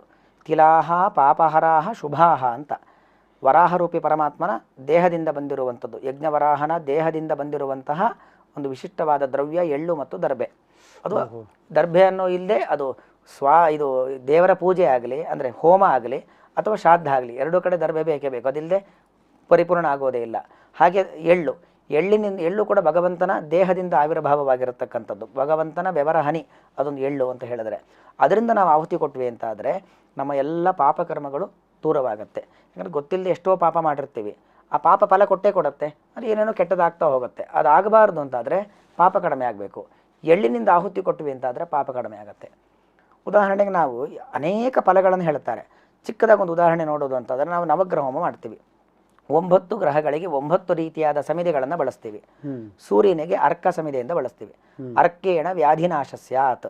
ಅರ್ಕ ಸಮಿತಿಯಿಂದ ಸೂರ್ಯನಿಗೆ ಹೋಮ ಮಾಡಿದ್ವಿ ಅಂತಾದರೆ ವ್ಯಾಧಿ ಅಂದ್ರೇನು? ವಾತ ಪಿತ್ತ ಕಫ, ಈ 3 ಧಾತುಗಳಿದ್ದಾವೆ, ಅವುಗಳ ವ್ಯತ್ಯಾಸದಿಂದ ಉಂಟಾಗುವಂಥ ರೋಗಕ್ಕೆ ವ್ಯಾಧಿ ಅಂತ ಕರಿತೀವಿ. ಆ ವ್ಯಾಧಿ ಪರಿಹಾರ ಆಗಬೇಕು ಅಂದರೆ ಆರೋಗ್ಯಪ್ರದನಾದ ಸೂರ್ಯನನ್ನು ಹೋಮ ಮಾಡಿದ್ವಿ ಅರ್ಕ ಸಮಿತಿಯಿಂದ ಅಂದರೆ ನಮಗೆ ಒಳ್ಳೆ ದೈಹಿಕವಾಗಿರತಕ್ಕಂಥ ಆರೋಗ್ಯ ಬರುತ್ತೆ. ಅದೇ ಚಂದ್ರಗ್ರಹನಿಗೆ ಪಾಲಾಶಃ ಸರ್ವಕಾಮದ ಅಂತ, ಪಾಲಾಶ ಅಂತ ಮುತ್ತುಗದ ಎಲೆ ಅದರ ಕಡ್ಡಿಯಿಂದ ಹೋಮ ಮಾಡಿದಾಗ ನಮಗೆ ಅನೇಕ ಮನಸ್ಸಿನ ಕಾಮನೆಗಳಿರ್ತವೆ. ಅಂದರೆ ಏನೋ ಅಭಿಪ್ರಾಯ, ಒಳ್ಳೊಳ್ಳೆ ನಮ್ಗೆ ಹಾಗಾಗಬೇಕು ಹೀಗಾಗಬೇಕು ಅಂತ ನಮ್ಮದೇ ಒಂದಷ್ಟು ಕಲ್ಪನೆಗಳು, ಸಾತ್ವಿಕವಾದ ಕಾಮನೆಗಳಿರ್ತವೆ. ಅದು ಪರಿಪೂರ್ಣವಾಗಬೇಕು ಅಂತ ಆದರೆ ಚಂದ್ರ ಅವನು ನಮಗದನ್ನು ಅನುಗ್ರಹ ಮಾಡ್ತಾನೆ. ಹಾಗಾಗಿ ಪಾಲಾಶ ಸಮಿತಿಯಿಂದ ಹೋಮ. ಖದಿರೇಣ ಅರ್ಥರುದ್ದಿಸ್ಯ. ಅದೇ ಅಂಗಾರಕನಿಗೆ ಹೋಮ ಮಾಡಬೇಕಾದ್ರೆ, ಅಂಗಾರಕ ಭೂಮಿಯ ಮಗ, ಅದು ಭೂಮಿ ಬಂಗಾರಕ್ಕಿಂತ ಜಾಸ್ತಿ. ಹಾಗಾಗಿ ಆ ಖದಿರ ಸಮಿತಿಯಿಂದ ಅಂಗಾರಕನನ್ನು ನಾವು ಹೋಮ ಮಾಡಿದ್ವಿ ಅಂತ ಆದರೆ ನಮಗೆ ಆ ಭೂಮಿ ಮೊದಲಾಗಿರತಕ್ಕಂಥ ಅನುಕೂಲತೆಗಳು ಉಂಟಾಗತ್ತೆ. ಅಪಾಮಾರ್ಗಸ್ತು ಪುಷ್ಟಿದಹ. ಅದೇ ಬುಧಗ್ರಹನಿಗೆ ಅಪಾಮಾರ್ಗ, ಉತ್ತರಣೆ ಕಡ್ಡಿ ಅಂತಾರೆ, ಅದರಿಂದ ಹೋಮ ಮಾಡಿದ್ರೆ ಶಾರೀರಿಕವಾದ ಒಳ್ಳೆ ಚೈತನ್ಯ, ಶರೀರಕ್ಕೆ ಬೇಕಾದಷ್ಟು ಸಂಪತ್ತಿದೆ, ಆದರೆ ಯಾವುದನ್ನು ಅನುಭವಿಸ್ಲಿಕ್ಕೆ ಶರೀರಕ್ಕೆ ಚೈತನ್ಯ ಇಲ್ಲ ಅಂದರೆ ಉಪಯೋಗ ಇಲ್ಲ. ಆ ದೇಹಕ್ಕೆ ಪೌಷ್ಟಿಕತೆ ಅದನ್ನು ಭಗವಂತ ನಮಗೆ ಕೊಡ್ತಾನೆ ಬುಧನ ಮೂಲಕವಾಗಿ. ಅಶ್ವತ್ಥೇನ ಪ್ರಜಾವೃದ್ಧಿ, ನಿರಂತರವಾಗಿ ವಂಶ ಬೆಳಿಬೇಕು. ನಾವೆಲ್ಲ ಗೋತ್ರ ಪರ್ವರ ಹೇಳ್ತೀವಿ, ಕಾಶ್ಯಪ ಗೋತ್ರ, ಭಾರದ್ವಾಜ ಗೋತ್ರ, ಅಂದರೆ ಅಲ್ಲಿಂದ ನಾವು ಬೆಳ್ಕೊಂಡು ಬಂದಿದ್ದೀವಿ, ನಮ್ಮಲ್ಲಿ ನಿಂತು ಬಿಡಬಾರ್ದಲ್ಲ ವಂಶ. ಹಾಗೆ ಪ್ರಜಾತಂತುಮ್ಮ ವ್ಯವಚ್ಛೇತ್ಸಿಹಿ, ನಿರಂತರ ವಂಶ ಬೆಳಿಬೇಕು. ಮತ್ತು ನಮ್ಮ ಜೊತೆ ಸ್ನೇಹಿತರು, ನಮ್ಮ ಒಡನಾಟ, ಬಂಧು ಬಾಂಧವರಿಗೆಲ್ಲ ಚೆನ್ನಾಗಿರಬೇಕು. ಆಗ ನಾವು ಚೆನ್ನಾಗಿರ್ಬೋದು, ನೆಮ್ಮದಿಯಿಂದಿರ್ಬೋದು. ಆ ಒಂದು ಬಾಂಧವ್ಯ ಬೆಳಿಬೇಕು ಅಂತಾದರೆ ಅಶ್ವತ್ಥ ಸಮಿತಿಯಿಂದ ಗುರುಗ್ರಹನಿಗೆ ಹೋಮ ಮಾಡಿದ್ರೆ ಆ ಬಾಂಧವ್ಯ ಮತ್ತು ವಂಶಾಭಿವೃದ್ಧಿ ಉಂಟಾಗತ್ತೆ. ಸೌಭಾಗ್ಯಂ ಔದುಂಬರಸ್ತತ. ಶುಕ್ರಗ್ರಹನಿಗೆ ಔದುಂಬರ ಸಮಿದೆ, ಅತ್ತಿ ಮರ, ಅದರಿಂದ ಹೋಮ ಮಾಡಿದ್ವಿ ಅಂತಾದರೆ ಒಳ್ಳೆ ಸೌಭಾಗ್ಯ, ನಮ್ಮ ಮನೆ ಮಡದಿಗೆ ಒಳ್ಳೆ ಮಾಂಗಲ್ಯ, ದೀರ್ಘ ಮಾಂಗಲ್ಯ, ಮನೆಯಲ್ಲಿ ಒಳ್ಳೊಳ್ಳೆ ಮಂಗಳ ಕಾರ್ಯಗಳು, ಹೀಗೆ ಒಳ್ಳೆ ಮಂಗಳ ಕಾರ್ಯಗಳು, ಸೌಭಾಗ್ಯದ ಅಭಿವೃದ್ಧಿಗೋಸ್ಕರವಾಗಿ ಶುಕ್ರನ ಆರಾಧನೆ. ಶುಕ್ರನಿಗೆ ಔದುಂಬರ ಸಮಿತಿಯಿಂದ ಹೋಮ. ಶಮಿ ಶಮಯತೆ ಪಾಪಂ ಶಮಿ ಶತ್ರು ವಿನಾಶಿನಿ ಅಂತ ನಾವು ವಿಜಯದಶಮಿಯಿಂದ ಬನ್ನಿಯನ್ನು ಕೊಡ್ತೀವಿ. ಆ ಶಮಿ, ಅದರಿಂದ ನಾವು ಹೋಮ ಮಾಡೋದ್ರಿಂದ ಎಷ್ಟೋ ಜನ ನಾವೊಂದು ಒಳ್ಳೆಯ ಥರದಲ್ಲಿ ಅಭಿವೃದ್ಧಿ ಆಗ್ತಿದ್ದೀವಿ ಅಂತಾದಾಗ ಕೆಟ್ಟದ್ದನ್ನು ಬಯಸೋರು ಜಾಸ್ತಿ ಇರ್ತಾರೆ, ಶತ್ರುಗಳು. ಆ ಶತ್ರುಗಳು ದೂರವಾಗ್ತಾರೆ. ಇನ್ನೂ ದೊಡ್ಡ ಶತ್ರು ಯಾರು? ನಮ್ಮ ಒಳಗೆ ಕಾಮ, ಕ್ರೋಧ, ಲೋಭ, ಮೋಹ, ಮದ, ಮಾತ್ಸರ್ಯ 6 ಶತ್ರುಗಳು, ನಮ್ಮ ಜೊತೆಯಲ್ಲಿ ಇರೋರು ಶತ್ರುಗಳು, ಅವರು ನಮ್ಮಿಂದ ದೂರವಾಗ್ತಾರೆ. ಮತ್ತು ನಮಗೆಲ್ಲ ರೀತಿಯಲ್ಲಿ ಅಭಿವೃದ್ಧಿ ಉಂಟ. ಶಮಿ ಶಮಯತೆ ಪಾಪಂ, ಪಾಪ ಪರಿಹಾರವಾಗತ್ತೆ, ಶತ್ರುಗಳಿಂದ ಉಂಟಾಗುವಂಥ ತೊಂದರೆ ದೂರವಾಗತ್ತೆ. ದೂರ್ವಾದ ಆಯುಷ್ಯವರ್ಧನಂ. ಗರಿಕೆ ಬೆಳೆಯೋ ಕ್ರಮ ನೋಡಿ, ಕಾಂಡಾತ್ ಪ್ರರೋಹಂತಿ. ಒಂದು ಚಿಕ್ಕ ಬೇರು ನೆಟ್ಟರೆ ಹಾಗೆ ಬೆಳ್ಕೊಂಡು ಹೋಗುತ್ತೆ. ಹಾಗೆ ನಮ್ಮ ಆರೋಗ್ಯ ಅಭಿವೃದ್ಧಿ ಆಗಬೇಕು ಅನ್ನೋ ಕಾರಣಕ್ಕೋಸ್ಕರವಾಗಿ ಗರಿಕೆಯಿಂದ ಹೋಮ. ಕುಶೇನ ಬ್ರಹ್ಮವರ್ಚಸ್ಯಾತ್ ಅಂತ, ಕೇತುವಿಗೆ ದರ್ಭೆಯಿಂದ ಹೋಮ ಮಾಡ್ತೀವಿ. ದರ್ಭೆ ಅದು ಕೇತುವಿಗೆ ಸಂಬಂಧಪಟ್ಟಂಥ ಒಂದು ಸಮಿದೆ. ಕೇತುವಿನ ಚಿಹ್ನೆ ಧ್ವಜ ಎತ್ತರದಲ್ಲಿರುತ್ತೆ. ಹಾಗೆ ನಾವು ಒಬ್ಬರೇ ಸಾಮಾನ್ಯ ವ್ಯಕ್ತಿಯಾಗಿ ಬರೀ ಊಟ ಮಾಡಿದ್ವಿ, ಮಲ್ಕೊಂಡ್ವಿ, ಸಂತಾನ ಬೆಳೆಸಿದ್ವಿ, ಇಷ್ಟೇ ಬೆಳೆದರೆ ನಮಗೂ ಪ್ರಾಣಿಗಳಿಗೆ ವ್ಯತ್ಯಾಸ ಇರೋದಿಲ್ಲ. ನಮಗೆ ನಮ್ಮದೇ ಆದ ಒಂದು ಸ್ಥಾನಮಾನ ಪ್ರಾಪ್ತವಾಗಬೇಕು ಅಂತ ಆದರೆ ಆ ಬ್ರಹ್ಮವರ್ಚಸ್ಸು, ಒಳ್ಳೆಯ ತೇಜಸ್ಸು, ಯಶಸ್ಸು ಪ್ರಾಪ್ತವಾಗಬೇಕು. ಇದೆಲ್ಲ ನಂಗೆ ಸ್ಥಾನಮಾನ ಬೇಕು ಅಂತ ಯಾರಿಗೆ ಅಪೇಕ್ಷೆ ಇದೆಯೋ ಅವರು ಕೇತುವನ್ನು ದರ್ಭೆಯಿಂದ ಪೂಜೆ ಮಾಡಿದ್ವಿ, ಆಹುತಿ ಕೊಟ್ವಿ ಅಂತಾದರೆ ಅದೆಲ್ಲ ನಮಗೆ ಪ್ರಾಪ್ತವಾಗತ್ತೆ. ಹೀಗೆ ಒಂದೊಂದು ದ್ರವ್ಯವನ್ನು ಆಹುತಿಯನ್ನು ಕೊಡಲಿಕ್ಕೂ ಕೂಡ ಅದರದ್ದೇ ಆಗಿರ್ತಕ್ಕಂಥ ಹಿನ್ನೆಲೆಯನ್ನು ಶಾಸ್ತ್ರಕಾರ ನಮಗೆ ತಿಳಿಸಿಕೊಡ್ತಾರೆ. ಈ ರಾಹು ಕೇತು ಶನಿ ಇದ್ರದ್ದು ಯಾವ್ದು ಹೇಳಿದ್ರಿ ಸಮಿತ್ತು? ಶನಿ ದೇವರಿಗೆ ಶಮಿ ಸಮಿದೆ, ಶಮಿ ಸಮಿದೆ, ರಾಹುವಿಗೆ ಗರಿಕೆ, ಗರಿಕೆ, ಕೇತುವಿಗೆ ದರ್ಭೆ. ದರ್ಬೆ. ಈ ಗರಿಕೆಗೂ ದರ್ಬೆಗೂ ಏನ್ ಡಿಫ್ರೆನ್ಸ್ ಆಚಾರ? ಅದು ನನಗೆ ಗರಿಕೆ ಅನ್ನೋದೊಂದು ಹುಲ್ಲು, ಅಂದ್ರೆ ಅದು ಕಾಂಡಾತ್ ಪ್ರರೋಹಂತಿ ಅಂತ ಒಂದರಿಂದೊಂದು ಬೆಳ್ಕೊಂಡು ಹೋಗುತ್ತೆ. ದರ್ಬೆ ಅನ್ನೋದು ಅದು ಹುಲ್ಲೆ, ಇದು ಹುಲ್ಲು ಅದು ಹುಲ್ಲು. ಇದು ನೆಲ ಮೇಲೆ ಹೀಗೆ ಬಳ್ಳಿಯ ರೀತಿಯಲ್ಲಿ ಹೋಗುವಂಥದ್ದು ಗರಿಕೆ, ಉದ್ದುದ್ದವಾಗಿ ಬೆಳೆಯುವಂಥದ್ದು ದರ್ಭೆ. ಇದು ಶಾರ್ಪ್ ಆಗಿ ಚುಚ್ಚೋದು ದರ್ಬೆ. ಅದರಲ್ಲೂ ಮತ್ತೆ ಎರಡಿದೆ, ಕುಶ ಬೇರೆ ದರ್ಬೆ ಬೇರೆ ಅಂತಿದೆ. ನಾವು ಸಾಮಾನ್ಯ ಮನೆಯಲ್ಲಿ ಶ್ರಾದ್ದ ಮಾಡುವಾಗ ಹೋಮ ಮಾಡುವಾಗೆಲ್ಲ ಏನು ಬಳಸ್ತೀವಿ ಅದು ದರ್ಬೆ. ದರ್ಬೆ ಎಲ್ಲದಕ್ಕೂ ಬೇಕೇ ಬೇಕು, ಗರಿಕೆ ಕೆಲವುದಕ್ಕೆ ಮಾತ್ರ ಬೇಕು. ಸೊ ಈ ತರ ಒಂದೊಂದು ಸಮಿತ್ತು ಯಾವುದು ನಾವು ಅದನ್ನು ಉಪಯೋಗಿಸ್ತೀವಿ ಅದು ಆ ಗ್ರಹಗಳಿಗೆ ಆ ದೇವತೆಗಳಿಗೆ ಅವರ ಸನ್ನಿಧಾನ ಇರುವಂತದ್ದು, ಅದರಿಂದ ಅವರಿಗೆ ಹೆಚ್ಚು ಪ್ರಸನ್ನರಾಗ್ತಾರೆ ಅನ್ನೋದು ನಾವು ಉದ್ದೇಶ. ಹಾಗಾಗಿ ಆಯಾಯ ಏನು ಶಾಸ್ತ್ರ ಹೇಳುತ್ತೆ ಇಂತಿಂಥ ಸಾಮಗ್ರಿಗಳನ್ನು ಬಳಸಿ ಹೋಮ ಮಾಡಬೇಕು ಅಂತ ಅದನ್ನೇ ಬಳಸಬೇಕು. ನಾವು ಹೇಗೆ ಮಂತ್ರ ಇಂಥ ಮಂತ್ರ ಹೇಳಬೇಕು ಅಂತ ಇರುತ್ತೋ ಆ ವಸ್ತುಗಳನ್ನು ಕೂಡ ಅಷ್ಟೇ ದ್ರವ್ಯ ಶುದ್ಧಿ ಅಂತ ಅದಕ್ಕೆ ದ್ರವ್ಯ ಶುದ್ಧಿಯು ಕೂಡ ಬಹಳ ಮುಖ್ಯ. ಏನೋ ಒಂದು ಸಿಕ್ತು ಅಗ್ನಿಯಲ್ಲಿ ಕೊಟ್ಟು ಬಿಟ್ವಿ, ಅದು ನೋಡ್ಲಿಕ್ಕೆ ಹೋಮ ಅಂತ ಆಗ್ಬೋದು, ಆದರೆ ದೇವತೆಗಳ ದೃಷ್ಟಿಯಲ್ಲಿ ಅದು ಹೋಮ ಅಲ್ಲ, ಅದು ತಾಮಸ ಯಜ್ಞ ಅಂತ ಕೃಷ್ಣಗೀತೆಯಲ್ಲಿ ಹೇಳ್ತಾನೆ. ವಿಧಿಹೀನವಾಗಿ ಮಾಡಿದ್ರೆ ಅದು ತಾಮಸ ಯಜ್ಞ, ಅದು ದೇವತೆಗಳಿಗೆ ಸೇರೋದಲ್ಲ ರಾಕ್ಷಸರಿಗೆ ಸೇರುತ್ತೆ. ಈಗ ಎಷ್ಟೋ ಸರಿ ಈಗ ಅರಿಶಿನ ಕುಂಕುಮ, ಈಗ ದುರ್ಗಾ ಹೋಮ ಎಲ್ಲ ಮಾಡ್ತಾರೆ, ಅಲ್ಲಿ ಈ ಸೀರೆ ಪಂಚೆ ಇದನ್ನೆಲ್ಲನೂ ಅಗ್ನಿಗೆ ಹಾಕ್ತಾರೆ, ಅದು ಕೂಡ ವಿದಿತಾನ ಅದು ಆ ಥರ? ಅಂದ್ರೆ ಮಂಗಳ ದ್ರವ್ಯಗಳು ಅಂತ. ಈಗ ಸೀರೆ ಅಂದ್ರೆ ಯಾವುದೋ ಕೆಲವುದು ಹೋಮಕ್ಕೆ ಹಾಕ್ಲಿಕ್ಕೆ ವಿಹಿತವಾದದ್ದು ಅಂತ ಏನಿರುತ್ತೆ, ರೇಷ್ಮೆ ಅಂಥದ್ದನ್ನು ಹಾಕ್ಬೋದು. ಅರಿಶಿನವೂ ಅಷ್ಟೇ, ಇವತ್ತೆಲ್ಲ ಕೆಮಿಕಲೇ ಜಾಸ್ತಿ ಬರುತ್ತೆ, ಅಂಥದ್ದು ಹಾಕುವಂಥದ್ದಲ್ಲ. ಶುದ್ಧವಾದ ಅರಿಶಿನ ಬೇರೆದಿಂದ ತಯಾರು ಮಾಡಿರ್ತಕ್ಕಂಥ ಅರಿಶಿನ ಇತ್ತು ಅಂತ ಆದರೆ ಅದನ್ನೆಲ್ಲ ಬಳಸಲಿಕ್ಕೆ ಧರ್ಮ ಗ್ರಂಥಗಳಲ್ಲೆಲ್ಲ ಅವಕಾಶ ಇದೆ, ಆ ಪ್ರಕಾರವಾಗಿ ನಾವು ಬಳಸಬಹುದು ಅದನ್ನೆಲ್ಲ. ಸೊ ಈ ಯಜ್ಞಗಳ ಬಗ್ಗೆ ತಾವು ಹೇಳಿದ್ರಿ, ಅಂದರೆ ದೇವತಾ ಆರಾಧನೆಗೆ ಇದು ಮುಖ್ಯ. ಅಂದರೆ ನಾವು ಪ್ರತಿದಿನನೂ ನಾವು ಇದನ್ನು ಮಾಡಬೇಕು, ಈ ಅಗ್ನಿ ಮುಖದಲ್ಲಿ ಭಗವಂತನ ಆರಾಧನೆ ಮಾಡಬೇಕು. ಆದರೆ ನಾವೇನು ಮಾಡಲ್ಲ ಇದನ್ನು, ಯಾಕೆಂದರೆ ಇವತ್ತಿನ ಕಾಲದಲ್ಲಿ ಇದು ತುಂಬ ಕಷ್ಟ. ಒಂದು ಯಜ್ಞ ಮಾಡೋದು ಅಥವಾ ಹೋಮ ಮಾಡೋದು ಅಂದರೆ ಅದಕ್ಕೆ ಒಂದು ಬಜೆಟ್ ಮಾಡಿಕೊಂಡು, ಅಂದರೆ ನಮಗೇನಾದರೂ ಪ್ರಾಬ್ಲಮ್ ಇದ್ದರೆ ಮಾತ್ರ ನಾವು ಈ ಯಾರೋ ಸಂಕಟ ಬಂದಾಗ ವೆಂಕಟರಮಣ ಅಂತ ಹಾಗೊಂದು ಮಾಡ್ತೀವಿ. ಆದರೆ ಈ ಪ್ರತಿದಿನ ವೈದಿಕರ ಮನೆಗಳಲ್ಲಿ ಯಾರಿಗೆ ಆ ಒಂದು ಸಂಸ್ಕಾರಗಳು ಬಂದಿದೆ ಅವರು ಈ ಮಕ್ಕಳ ಕೈಯಲ್ಲಿ ಪ್ರತಿದಿನ ಒಂದು ಅಗ್ನಿ ಕಾರ್ಯ ಮಾಡಿಸ್ತಾರೆ. ಅದು ಅದರ ಪ್ರಾಮುಖ್ಯತೆ ಏನು, ಈ ವೈಶ್ವದೇವ ಮತ್ತೆ ಅಗ್ನಿ ಕಾರ್ಯಗಳಲ್ಲಿ ಇದ್ರ ಬಗ್ಗೆ ಒಂದು ಚಿಕ್ಕದಾಗಿ ಹೇಳೋದಾದ್ರೆ? ನಾವು ಬ್ರಹ್ಮಯಜ್ಞಾದಿಗಳನ್ನು ಮಾಡುವ ಮೂಲಕವಾಗಿ ಋಷಿ ಋಣವನ್ನು ತೀರಿಸುವಂಥದ್ದು, ಅಗ್ನಿಯಲ್ಲಿ ಹೋಮ ಮಾಡುವ ಮೂಲಕವಾಗಿ ದೇವಋಣವನ್ನು ತೀರಿಸಬೇಕು. ಹೋಮ ಯಾವಾಗಲೂ ವರ್ಷಕ್ಕೊಂದ್ಸರನೂ ಅಪರೂಪಕ್ಕೆ ಯಾವಾಗಲೂ ಮಾಡಿಸ್ತೀವಿ. ಆದರೆ ಈ ಅಗ್ನಿ ಕಾರ್ಯ, ವೈಶ್ವದೇವ, ಗೃಹಸ್ಥರು ಮಾಡಬೇಕಾಗಿರ್ತಕ್ಕಂಥ ಉಪಾಸನೆ ಇದು ನಿತ್ಯ ಮಾಡಬೇಕಾಗಿರುವಂಥದ್ದು. ಅಗ್ನಿ ಇಲ್ಲದೆ ನಾವಿರುವಂತಿಲ್ಲ. ಉಪನಯನವಾಯಿತು ಅಂತಾದರೆ ಉಪನಯನವಾದ ದಿವಸದಿಂದ ಪ್ರಾರಂಭ ಮಾಡಿ ಆ ಒಟ್ಟು ಸಮುದ್ಭವ ಅಂತ ಒಬ್ಬ ಅಗ್ನಿ ಬೇರೆ ಬೇರೆ ನಾಮಗಳು, ಒಂದೊಂದು ಉದ್ದೇಶಕ್ಕೆ ಒಂದೊಂದು ಅಗ್ನಿಯನ್ನು ಹೇಳ್ತಾರೆ. ಅಂಥ ಅಗ್ನಿಯ ಮೂಲಕವಾಗಿ ದೇವತೆಗಳನ್ನು ಆರಾಧನೆ ಮಾಡೋದು. ಅಗ್ನಿ ಕಾರ್ಯ ಮಾಡುವ ಸಂದರ್ಭದಲ್ಲಿ ಸಮುದ್ಭವ ನಾಮ ಅಗ್ನಿ. ಅಲ್ಲ ಒಂದು ಚಿಕ್ಕ ಹೋಮದ ಕುಂಡ, ಮತ್ತು ಹೋಮದ ಕುಂಡವೂ ಅಷ್ಟೇ, ಅದು ಪ್ರಾಸಂಗಿಕವಾಗಿ ಹೇಳಿಬಿಡ್ತೇನೆ, ತಾಮ್ರ ಅಥವಾ ಬೆಳ್ಳಿ ಬಂಗಾರ ಅದರಲ್ಲಿ ತುಂಬ ಕಾಸ್ಟ್ಲಿ ಆಯಿತು, ಅದಾಗೋದಿಲ್ಲ. ತಾಮ್ರದ ಅಥವಾ ಇಟ್ಟಿಗೆ ಇದು ವಿಹಿತವಾದದ್ದು. ಆದರೆ ಇವತ್ತೆಲ್ಲ ಕಡೆ ಏನಾಗಿದೆ, ಕಬ್ಬಿಣದ ಕುಂಡವನ್ನು ಇಟ್ಟು ಹೋಮ ಮಾಡೋ ಪ್ರಕ್ರಿಯೆ ಬಂದಿದೆ. ಅದು ಬಹಳ ಅಶಾಸ್ತ್ರೀಯ, ಶಾಸ್ತ್ರ ಮಾಡಲೇಬಾರದು ಅಂತ ಹೇಳುವಂಥದ್ದು. ಕಬ್ಬಿಣದ ಕುಂಡದಲ್ಲಿ ಹೋಮ ಮಾಡುವಂಥದ್ದು ಶಾಸ್ತ್ರೀಯವಾಗಿ ನಿಷಿದ್ಧ. ಅಂದರೆ ನಾವು ಮಾಡೋದು ಶಾಸ್ತ್ರೀಯ ಕರ್ಮ, ಅವ್ರು ಮಾಡ್ತಾ ಇರೋದು ಅಶಾಸ್ತ್ರೀಯವಾಗಿ ಅನ್ನೋ ರೀತಿಯಲ್ಲಿ ಆಗುತ್ತೆ. ಹಾಗಾಗಿ ತಾಮ್ರದ ಕುಂಡ ಅದು ಸಿಕ್ಕಿಲ್ಲ ಅಂದರೆ ಈ ಇಟ್ಟಿಗೆ ಇತ್ಯಾದಿಗಳ ಮೂಲಕವಾಗಿಟ್ಟು ನಾವು ಹೋಮ ಮಾಡಬೇಕಾಗಿರುವಂಥದ್ದು. ಈ ಅಗ್ನಿ ಕಾರ್ಯವನ್ನು ಒಟುಗಳು ಅಗ್ನಿ ಕಾರ್ಯದ ಮೂಲಕವಾಗಿ ನಿತ್ಯ ಅಗ್ನಿಯ ಉಪಾಸನೆ, ಆ ಮೂಲಕವಾಗಿ ಮೈ ಮೇಧಾ ಮೈ ಪ್ರಜಾ ಮೈ ಅಗ್ನಿಸ್ತೇಜೋ ದದಾತು, ಅವನಲ್ಲಿ ತೇಜಸ್ಸನ್ನು, ವರ್ಚಸ್ಸನ್ನು, ಆರೋಗ್ಯವನ್ನು ಎಲ್ಲವನ್ನು ಅಗ್ನಿಯಿಂದ ಪ್ರಾರ್ಥನೆ ಮಾಡುವಂಥ ಆ ಬ್ರಹ್ಮವರ್ಚಸ್ಸು ಅಂತ ಏನು ಬರಬೇಕು, ಆ ದಿವ್ಯವಾದ ತೇಜಸ್ಸನ್ನು, ಆರೋಗ್ಯ ಭಾಗ್ಯಾದಿಗಳು, ಪ್ರಜ್ಞಾಶಕ್ತಿ, ಮೇಧಾಶಕ್ತಿ ಇದೆಲ್ಲ ಅಗ್ನಿಯಿಂದ ಪ್ರಾರ್ಥನೆ ಮಾಡೋದು. ಅದೇ ಅವನು ಗೃಹಸ್ಥನಾದ ಅಂತಾದರೆ ಯೋಜಕ ಅಂತ ಅಗ್ನಿ, ಋಗ್ವೇದಿಗಳಿಗೆ ಯೋಜಕ ಎಂಬತಕ್ಕಂಥ ಅಗ್ನಿಯನ್ನು ಅವನು ಔಪಾಸನೆ ಅಂತ ಅಲ್ಲಿ ಅಗ್ನಿಯಲ್ಲಿ ಆಹುತಿಯನ್ನು ಕೊಟ್ಟು ಮಾಡುವಂಥದ್ದು. ಇದು ದೊಡ್ಡ ಹೋಮ ಅಲ್ಲ, ಬಹಳ ಚಿಕ್ಕ ಒಂದು 4 ಆಹುತಿ ಇರುವಂಥದ್ದು. ಹಾಗಾಗಿ ಎಲ್ಲರೂ ಪ್ರತಿನಿತ್ಯ ಮನೆಯಲ್ಲೇ ಮಾಡ್ಬೋದು. ಇವತ್ತೇನು ಬೇರೆ ಬೇರೆ ಅಗ್ನಿ ಕಾರ್ಯ ಅಂತ ಬೇರೆ ಬೇರೆ ಎಲ್ಲ ಕುಂಡದಲ್ಲಿ ಮಾಡುವಂಥದ್ದು ನಾವು ಸಾಕಷ್ಟು ನೋಡ್ತೀವಿ ಯೋಗ ಕೇಂದ್ರಗಳಲ್ಲಿ. ಅದು ನಮ್ಮ ಪ್ರಾಚೀನ ಕಾಲದಿಂದಲೂ ಬಂದಿರತಕ್ಕಂಥ ಅಗ್ನಿ ಉಪಾಸನೆಯನ್ನು ಎಲ್ಲರೂ ಕೂಡ ಪ್ರತಿನಿತ್ಯವೂ ಮಾಡಬೇಕು. ಅದಕ್ಕೆ ಒಂದು ಸಣ್ಣ ಪ್ರಮಾಣದಲ್ಲಿ ಹೋಮವನ್ನು ಹೇಳಿದ್ದಾರೆ. ಯಾಕಂದರೆ ನಾವು ಅಪರೂಪಕ್ಕೆ ಮಾಡೋದು ಅದು ಬಹಳ ದೊಡ್ಡದಾಗತ್ತೆ. ಗಣಹೋಮ ಅಥವಾ ನವಗ್ರಹೋಮ ಪವಮಾನೋಮ ಇದೆಲ್ಲ ಕೂಡ. ಆದರೆ ಇದು ಹಾಗಲ್ಲ, ಪ್ರತಿನಿತ್ಯವೂ ಕೂಡ ನಾವು ಹೇಗೆ ಸಂಧ್ಯಾ ವಂದನೆ ನಿತ್ಯ ಒಂದು ಮಾಡ್ತೀವೋ 5-10 ನಿಮಿಷದಲ್ಲಿ ಅಷ್ಟೇ 5 ನಿಮಿಷದಲ್ಲಿ ಮಾಡುವಂಥ ಒಂದು ಚಿಕ್ಕ ಹೋಮದ ಪ್ರಕ್ರಿಯೆ ಮಾಡಬೇಕಾಗಿರುವಂಥದ್ದು. ಇದು ಪ್ರತಿ ದಿನದಲ್ಲಿ ಮಾಡಬೇಕಾಗಿದ್ದು. ಇದನ್ನ ಕೃಷ್ಣ ಹೇಳಿದ್ದ ಭಗವದ್ಗೀತೆನಲ್ಲಿ, ಅಂದ್ರೆ ನೀವು ದೇವತೆಗಳಿಗೆ ಕೊಡದೆ ನೀವು ತಿಂದ್ರೆ ನೀವು ಕಳ್ಳರಾಗ್ತೀರಾ ಅಂತ. ಸ್ಥೇನ ಏವ ಸಹ ಯೋ ಭುಂಕ್ತೆ ಸ್ಥೇನ ಏವ ಸಹ ಅಂತ ಕೃಷ್ಣ ಗೀತೆಯಲ್ಲಿ ಹೇಳ್ತಕ್ಕಂಥದ್ದು.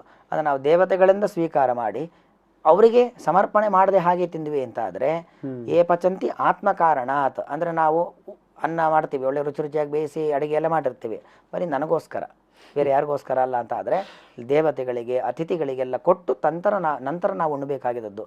ಅತಿಥಿಗಳಿಗೆ ಕೊಡೋದು ಒಂದು ಯಜ್ಞ, ದೇವತೆಗಳಿಗೆ ಅಗ್ನಿಯಲ್ಲಿ ಆಹುತಿ ಕೊಡುವಂಥದ್ದು ಒಂದು ಯಜ್ಞ. ಅದನ್ನು ಮಾಡಿ ನಾವು ಸ್ವೀಕಾರ ಮಾಡಿದ್ರೆ ಅದು ನಿಜವಾದ ನಮ್ಮ ಅಧಿಕಾರದ ಭೋಜನ ಆಗುತ್ತೆ. ಇಲ್ಲ ಹೋದರೆ ಕಳ್ಳತನದ ಊಟ ಆಗತ್ತದು. ಈಗ ಸಾಮಾನ್ಯವಾಗಿ ನನ್ನ ಸಮಸ್ಯೆಗಳಿಗೆ ನಾನು ಯಜ್ಞ ಮಾಡಿದ್ರೆ, ಅಂದರೆ ಯಾವುದೋ ಒಂದು ಮಕ್ಕಳಾಗಿಲ್ಲ, ಅಥವಾ ಏನೋ ಒಂದು ಆಶ್ಲೇಷ ಬಲಿ, ಯಾವುದೋ ಒಂದು ಸರ್ಪದೋಷ, ಪಿತೃದೋಷ, ಈ ಥರದ್ದಕ್ಕೆಲ್ಲ ಕೆಲವು ಯಜ್ಞಗಳನ್ನು ಅದು ಪ್ರಿಸ್ಕ್ರೈಬ್ಡ್, ಅಂದರೆ ಯಾರೋ ಒಬ್ಬರು ಆಸ್ಟ್ರಾಲಜರ್ ಹತ್ರ ಹೋಗ್ತೀವಿ, ಅವ್ರು ಹೇಳ್ತಾರೆ ನಿಮ್ಗೆ ಈ ಗ್ರಹ ದೋಷಗಳಿಗೆ ಯಜ್ಞ ಮಾಡಿ ಅಂತಾರೆ. ಅಥವಾ ತುಂಬ ಕಷ್ಟಗಳಾಗ್ತಾ ಇದೆ ನಿಮಗೆ ಅಂದರೆ ಒಂದು ಗಣಪತಿ ಹೋಮ ಮಾಡಿ ಅಂತಾರೆ. ಒಂದು ತುಂಬ ಆರೋಗ್ಯದ ಸಮಯ ಮೃತ್ಯುಂಜಯ ಹೋಮ. ಎಷ್ಟು ಥರದ ಹೋಮಗಳಿದೆ? ರಫ್ಲಿ ಒಂದು ಕ್ವಿಕ್ ವ್ಯೂ ಕೊಡ್ಬೋದಾ? ಸಾಮಾನ್ಯವಾಗಿ ಮಾಡುವಂತಹ ಹೋಮಗಳು ಫಲ ಅನ್ನ ಅಪೇಕ್ಷೆ ಮಾಡಿ, ಅಂದರೆ ಇಂಥದ್ದು ನನಗೆ ಬೇಕು ಅಂತ ಹೇಳೋದ್ರಲ್ಲಿ ಸಾಮಾನ್ಯವಾಗಿ ಈಗ ಚಾಲ್ತಿಯಲ್ಲಿ ಇರುವಂತಹದ್ರಲ್ಲಿ ಯಾವ ಥರದ ಹೋಮ ಯಜ್ಞಗಳು? ಅನೇಕ ರೀತಿಯಲ್ಲಿ ಹೋಮಗಳಿದ್ದಾವೆ.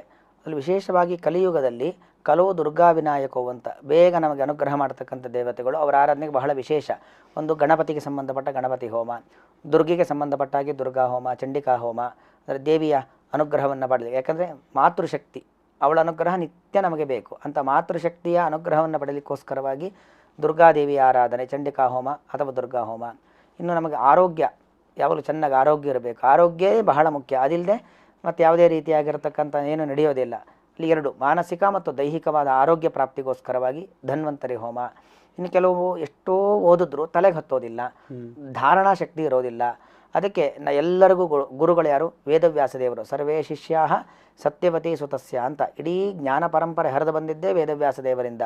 ಆ ವೇದವ್ಯಾಸ ಮಂತ್ರ ಹೋಮವನ್ನು ಅಥವಾ ಹಯಗ್ರೀವ ಮಂತ್ರ ಹೋಮವನ್ನು ಮಾಡೋದ್ರಿಂದ ಒಳ್ಳೆ ಅಜ್ಞಾನ ಪರಿಹಾರವಾಗಿ ಜ್ಞಾನ ಬರುತ್ತೆ. ಇನ್ನು ನಮಗೆ ಆರೋಗ್ಯ ಬೇಕು, ಅದಕ್ಕೋಸ್ಕರವಾಗಿ ರುದ್ರದೇವರು, ಆ ಮೃತ್ಯುಂಜಯ ರುದ್ರದೇವರನ್ನು ಆರಾಧನೆ ಮಾಡೋದರಿಂದಾಗಿ ರುಜಂ ದ್ರಾವಯತೀತಿ ರುದ್ರ. ರುಜ ಅಂದರೆ ರೋಗಗಳು, ಅಂತ ರೋಗಗಳನ್ನು ಪರಿಹಾರ ಮಾಡತಕ್ಕಂಥ ರುದ್ರದೇವರು, ಅವರ ಆರಾಧನೆಯನ್ನು ಮಾಡೋದರಿಂದಾಗಿ ನಮಗೆ ಒಳ್ಳೆ ಆರೋಗ್ಯ ಭಾಗ್ಯ ಆಗತ್ತೆ. ಇನ್ನು ಎಲ್ಲ ನಮ್ಮ ದೇವರು ಚೆನ್ನಾಗಿಟ್ಟಿದ್ದಾನೆ, ಹೀಗೆ ಚೆನ್ನಾಗಿ ಇರಬೇಕು ಅನ್ನೋ ಕಾರಣಕ್ಕೋಸ್ಕರವಾಗಿ ವಿಷ್ಣುವಿನ ಅನುಗ್ರಹ ಪ್ರಾಪ್ತಿಗೋಸ್ಕರವಾಗಿ ವಿಷ್ಣು ಯಾಗ, ವಿಷ್ಣು ಸಹಸ್ರನಾಮ ಹೋಮ, ಈ ರೀತಿಯಾಗಿ ಅನೇಕ ರೀತಿಯಾಗಿರತಕ್ಕಂಥ ಹೋಮಗಳನ್ನು.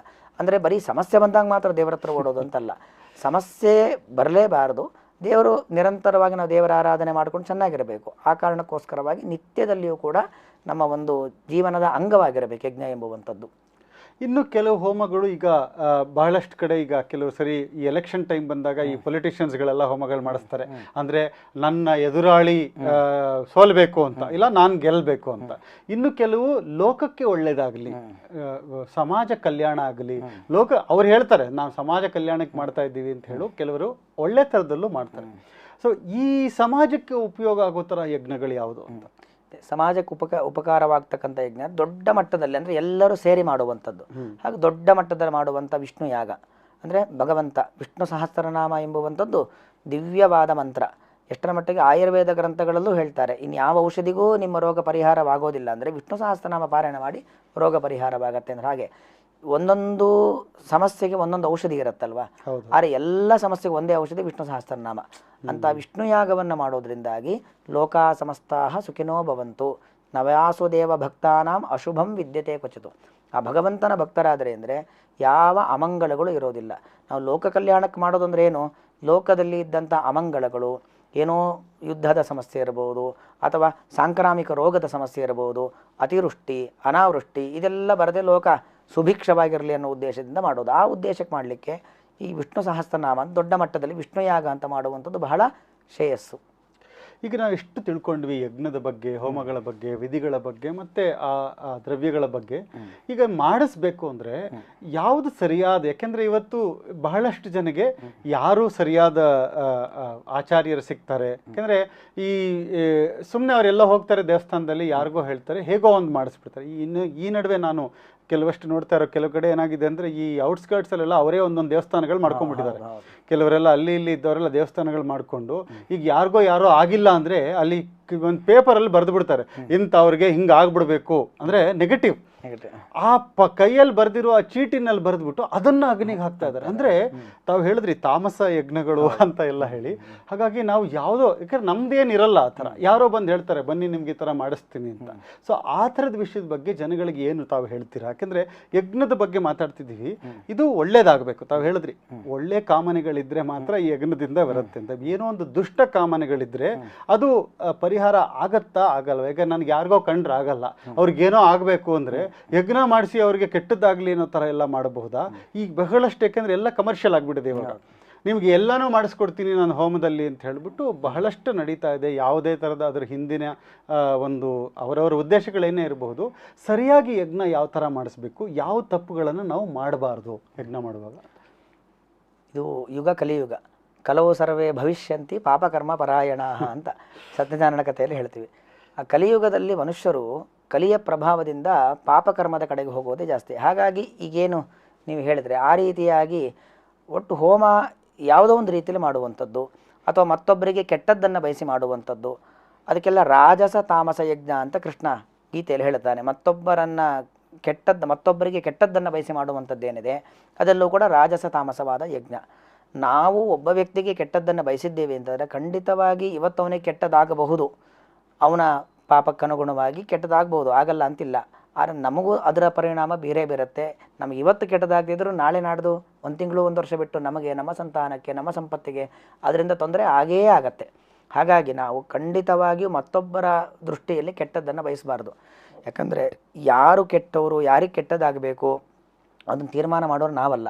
ಅದಕ್ಕೊಂದು ವ್ಯವಸ್ಥೆ ಅಂತಿದೆ, ಒಂದು ಸಾಮಾಜಿಕ ವ್ಯವಸ್ಥೆ ಇದೆ, ಮತ್ತೊಂದು ಭಗವಂತನ ಧಾರ್ಮಿಕ ವ್ಯವಸ್ಥೆ ಇದೆ. ಆ ವ್ಯವಸ್ಥೆಗಳು ನೋಡಿಕೊಳ್ಳುತ್ತೆ. ಕೆಟ್ಟದ್ದು ಮಾಡಿದವನು ಕೆಟ್ಟದಾಗೇ ಆಗುತ್ತೆ, ಒಳ್ಳೇದು ಮಾಡಿದವನು ಒಳ್ಳೇದಾಗೇ ಆಗುತ್ತೆ. ಅದ್ರ ಬಗ್ಗೆ ಯಾವ ಪ್ರಶ್ನೆ ಇಲ್ಲ. ಹಾಗಾಗಿ ನಾವು ಮತ್ತೊಬ್ಬರಿಗೆ ಕೆಟ್ಟದ್ದನ್ನು ಬಯಸಿ ಯಾವ ರೀತಿಯಾದ ಆರಾಧನೆಯನ್ನು ಮಾಡಬಾರದು. ಉದಾಹರಣೆಗೆ ರಾವಣನೂ ಕೂಡ ಬೇಕಾದಷ್ಟು ಹೋಮ ಮಾಡಿದ್ದಾನೆ, ದುರ್ಯೋಧನೂ ಕೂಡ ಬೇಕಾದಷ್ಟು ಹೋಮ ಮಾಡಿದ್ದಾನೆ, ಒಳ್ಳೇದಾಯ್ತಾ? ಹಾಗಾಗಿ ನಾವು ದೇವ್ರ ಪೂಜೆ ಮಾಡಿದ್ವಿ, ಹೋಮ ಮಾಡಿದ್ವಿ ಅಂದ ಕೂಡಲೇ ಅದರಿಂದ ಒಳ್ಳೇದಾಗತ್ತೆ ಅಂತಲ್ಲ. ನಮ್ಮ ಭಾವನೆ ಏನು?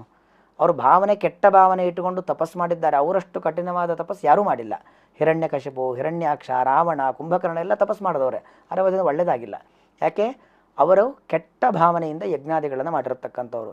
ಕೆಟ್ಟ ಭಾವನೆಯಿಂದ ಯಜ್ಞವನ್ನು ಮಾಡಿದ್ವಿ ಅಂತ ಆದರೆ ಅದರಿಂದ ನಾವು ಯಾವ ವ್ಯಕ್ತಿ ಉದ್ದೇಶ ಇಟ್ಕೊಂಡು ಮಾಡಿರ್ತೀವೋ ಅವನಿಗೆ ಅವನ ಕರ್ಮಕ್ಕನುಗುಣವಾಗಿ ಕೆಟ್ಟದಾಗಬಹುದು, ಆಗಲ್ಲ ಅಂತಿಲ್ಲ. ಆದರೆ ನಮಗಂತೂ ಖಂಡಿತ ಕೆಟ್ಟದಾಗತ್ತೆ.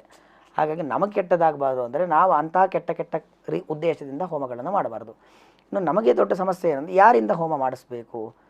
ಭಾಗವತ ಹೇಳುತ್ತೆ, ಅಷ್ಟಾತಿ ಅನಂತಹ ಖಲು ತತ್ವ ಕೋವಿದೈಹಿ ದತ್ತಂ ಅಷ್ಟಾತಿ.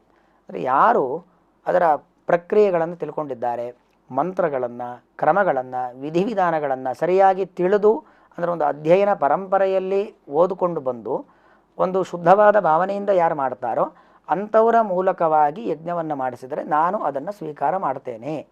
ಭಗವಂತ ಹೇಳ್ತಕ್ಕಂಥ ಮಾತು. ಅಂದರೆ ದೇವರಿಗೆ ಬೇಕಾಗಿರುವಂಥದ್ದು ಅವನ ಹೊಟ್ಟೆ ತುಂಬಿಸಿಕೊಳ್ಳಿಕ್ಕೋಸ್ಕರವಲ್ಲ, ನಮ್ಮನ್ನು ಅನುಗ್ರಹ ಮಾಡಲಿಕ್ಕೋಸ್ಕರವಾಗಿ. ನಾವು ಭಕ್ತಿಯಿಂದ ಏನೇ ಕೊಟ್ಟರೂ ಕೂಡ ಭಗವಂತ ಅದನ್ನು ಸ್ವೀಕಾರ ಮಾಡ್ತಾನೆ. ಶಬರಿ ಕಚ್ಚಿದ ಎಂಜಲ್ ಹಣ್ಣು ಕೊಟ್ಟರು ರಾಮ ಸ್ವೀಕಾರ ಮಾಡ್ದ. ಆದ್ದರಿಂದಾಗಿ ಯಾರು ಹಾಗೆ ಆ ಮಂತ್ರ ವಿಧಿವಿಧಾನಗಳನ್ನು ಒಂದು ಅಧ್ಯಯನ ಪರಂಪರೆಯಲ್ಲಿ ಗುರುಕುಲ ಪದ್ಧತಿ ಬೇಕಾದಷ್ಟು ಗುರುಕುಲ ಪದ್ಧತಿಯಲ್ಲಿ ಪೌರೋಹಿತ್ಯ ವೇದಾಂತವನ್ನೇ ಓದೋರು ಬೇಕಾದಷ್ಟು ಜನ ಇದ್ದಾರೆ. ಅಂಥವರನ್ನು ಹುಡುಕಿ ಅವರ ಮೂಲಕವಾಗಿ ಮಾಡಿಸ್ಬೇಕು. ಇವತ್ತೇನಾಗಿದೆ, ಎಲ್ಲದಕ್ಕೂ ಫಸ್ಟ್ ಮೊಬೈಲ್. ಅದು ಮನೆಗೊಂದು ಸಣ್ಣ ಸಾಮಗ್ರಿ ಬೇಕಾಗಿರ್ಬೋದು, ಪುರೋಹಿತರು ಬೇಕಾಗಿರ್ಬೋದು. ಅದ್ರಲ್ಲಿ ಯಾರು ರಿಜಿಸ್ಟರ್ ಆಗಿರ್ತಾರೋ ಅವರು ಸಿಗ್ತಾರೆ, ಕರೆಸಿಬಿಡ್ತಾರೆ. ಅವ್ರ ಹಿನ್ನೆಲೆಗಳು ಗೊತ್ತಿರೋದಿಲ್ಲ. ಅದಕ್ಕೋಸ್ಕರವಾಗಿ ಹಿಂದಲ್ಲೇನಿತ್ತು, ಕುಲಪುರೋಹಿತರು ಅಂತ ಇತ್ತು. ಅವರ ಬಗ್ಗೆ ಪೂರ್ತಿ ಗೊತ್ತಿತ್ತು ಇವರಿಗೆ. ಅವ್ರ ಬಗ್ಗೆ ಪೂರ್ತಿ ಗೊತ್ತಿದ್ದರಿಂದ ಅವರನ್ನೇ ಕರೆಸಿ ಅವ್ರ ಮೂಲಕವಾಗಿ ಮಾಡಿಸ್ತಾ ಇದ್ರು. ಆ ಕುಲಪುರೋಹಿತ ಮುಂದಿನ ಪರಂಪರೆ ಆ ಪರಂಪರೆಯಲ್ಲಿ ಇಲ್ಲ ಅಂತ ಆದರೆ ಅವ್ರನ್ನ ಬಿಟ್ಟು ಬೇರೆಯವ್ರನ್ನ ಇದು ಮಾಡ್ತಾಯಿದ್ರು. ಅದಕ್ಕೋಸ್ಕರವಾಗಿ ನಮಗೆ ಹೇಗೆ ಒಂದು ನಮ್ಮ ಅನಾರೋಗ್ಯ ಇತ್ತು ಅಂತ ಆದರೆ ನಮ್ಮ ಅದೃಷ್ಟ ಚೆನ್ನಾಗಿದ್ದರೆ ಒಳ್ಳೆಯ ಡಾಕ್ಟ್ರು ಸಿಗ್ತಾರೆ, ಬೇಗ ಕ್ಯೂರ್ ಆಗುತ್ತೆ. ಅದೃಷ್ಟ ಸರಿ ಇಲ್ಲ ಅಂತ ಆದರೆ ಯಾವುದೋ ಆಸ್ಪತ್ರೆಗೆ ಹೋಗಿ ಇಲ್ದಿದ್ದ ರೋಗ ಎಲ್ಲ ತಗೊಂಡು ಮನೆಗೆ ಬರೋ ಥರ ಆಗುತ್ತೆ. ಸಾಮಾನ್ಯವಾಗಿ ನಮ್ದೊಂದು ಫ್ಯಾಮಿಲಿ ಡಾಕ್ಟರ್ ಅಂತ ಇಟ್ಕೊಂಡಿರ್ತೀವಲ್ಲ. ಹಾಗೆ ನಾವು ಒಂದಷ್ಟು ಇದೇ ಮಾಡೋದು ದೇವ ಕಾರ್ಯ. ನಮ್ಮ ದುರಿತ ದೂರ ಆಗಬೇಕು, ನಮಗೆ ಅಭಿವೃದ್ಧಿ ಆಗಬೇಕು. ಅದಕ್ಕೋಸ್ಕರ ಸ್ವಲ್ಪ ನಾವು ಪ್ರಯತ್ನ ಮಾಡಿ ಅಂತ ಒಳ್ಳೆಯ ಆಚಾರ್ಯರನ್ನು ಹುಡುಕಿ, ಬೇಕಾದಷ್ಟು ಜನ ಇದ್ದಾರೆ ಗುರುಕುಲ ಪರಂಪರೆಯಲ್ಲಿ ಓದ್ಕೊಂಡು ಬಂದವರು, ಅಂಥವರನ್ನು ಹುಡುಕಿ ಅವರ ಮೂಲಕವಾಗಿ ಯಜ್ಞವನ್ನು ಮಾಡಿಸ್ಬೇಕು. ಅದರಿಂದ ಹೆಚ್ಚು ಶ್ರೇಯಸ್ಸು. ಸೊ ಈ ಒಂದು ಕೊನೆಯ ಪ್ರಶ್ನೆಗೆ ನಾನು ಬರ್ತಾ ಇದ್ದೀನಿ. ಈಗ ಒಂದು ನಮಗೊಂದು ಏನೋ ಒಂದು ಬೇಡಿಕೆ ಇದೆ, ನಮ್ಗೆ ಇಂಥದ್ದೊಂದು ಆಗಬೇಕು ಅಂತ ಇವೆಲ್ಲ ನಾವು ಮಾಡ್ತೀವಿ, ಇದು ಸಾಮಾನ್ಯ. ಏನೂ ಬೇಡ ನನಗೆ, ಭಗವಂತನ ತೃಪ್ತಿಗೆ ನಿಷ್ಕಾಮ ಕರ್ಮಕ್ಕಾಗಿ ಮಾಡುವ ಯಜ್ಞಗಳು ಇದೆಯಾ? ಅಂದರೆ ನನಗೆ ಬರೀ ಆ ಪ್ರೀತಿಗೋಸ್ಕರ ನನಗೇನು ನೀನು ಕೊಡಬೇಡ, ಆದರೆ ಏನು ಕೇಳಬೇಕು ಅಂತ ನಾವು ಆ ಕೊನೆಗೆ ಬಂದರೆ ನಾನು ಆ ಯಜ್ಞಗಳನ್ನು ನಾವು ಕೇವಲ ಭಗವತ್ ಪ್ರೀತಿಗೂ ಮಾಡಬಹುದಾ? ಬಹಳ ಒಳ್ಳೆ ಪ್ರಶ್ನೆ. ಎಲ್ಲ ಯಜ್ಞಗಳನ್ನು ಭಗವತ್ ಪ್ರೀತಿಗೋಸ್ಕರನೇ ಮಾಡಬೇಕು. ಯಾವ ಯಜ್ಞ, ಗಣಪತಿ ಯಜ್ಞ ಮಾಡಿ ನನಗೇನೋ ಕೊಡುವಂತಾಗಲಿ, ಇನ್ನೇನೋ ಧನ್ವಂತರಿ ಹೋಮ ಮಾಡಿ ಆರೋಗ್ಯ ಕೊಡುವಂತಾಗಲಿ ಕೇಳುವಂಥದ್ದಲ್ಲ. ಕರ್ಮಣ್ಣೇವ ಅಧಿಕಾರಸ್ಥೆ. ನಮಗೆ ಬೇರೆ ಬೇರೆ ರೀತಿಯಾದ ಕರ್ಮಗಳನ್ನು ಭಗವಂತ ಇಟ್ಟಿದ್ದಾನೆ. ನಾವು ಆ ಕರ್ಮಗಳನ್ನು ಮಾಡೋದು. ಯಾಕಂದರೆ ನಮಗೆ ಮನುಷ್ಯರಿಗಿರುವಂಥದ್ದು ಅಜ್ಞಾನ. ಯಾವುದು ಬಂದರೆ ಒಳ್ಳೆಯದಾಗತ್ತೆ, ಯಾವುದು ಹೋದರೆ ನಮಗೆ ಕೆಟ್ಟದ್ದಾಗತ್ತೆ ನಮ್ಗೆ ಗೊತ್ತಿಲ್ಲ. ಯಾವುದರಿಂದ ಒಳ್ಳೆಯದಾಗುತ್ತೋ ಯಾವುದರಿಂದ ಕೆಟ್ಟದಾಗುತ್ತೋ ನಮಗೆ ಗೊತ್ತಿಲ್ಲ. ನಮ್ಮ ಕರ್ತವ್ಯ ಏನು ಅಂತ ಹೇಳಿದ್ರೆ ದೇವರ ಪೂಜೆ ಯಜ್ಞ ಮಾಡೋದಷ್ಟೇ ನಮ್ಮ ಕರ್ತವ್ಯ. ಅದನ್ನು ಭಗವಂತ ಸ್ವೀಕಾರ ಮಾಡ್ತಾನೆ. ಕೇವಲ ಈ ಒಂದು ಸತ್ಕರ್ಮದಿಂದಾಗಿ ಭಗವಂತ ಪ್ರೀತನಾಗಲಿ. ಯಾಕಂದರೆ ಕಿಮಲಭ್ಯಂ ಭಗವತಿ ಪ್ರಸನ್ನೆ. ಭಗವಂತ ಪ್ರೀತನಾದ ಅಂದರೆ ಯಾವುದು ಅಲಭ್ಯ ಅಲ್ಲ. ಯಾವ ಕಾಲಕ್ಕೆ ಏನು ಬೇಕೋ ಅದೆಲ್ಲ ನಮಗೆ ಸಿಗ್ತಾ ಹೋಗುತ್ತೆ.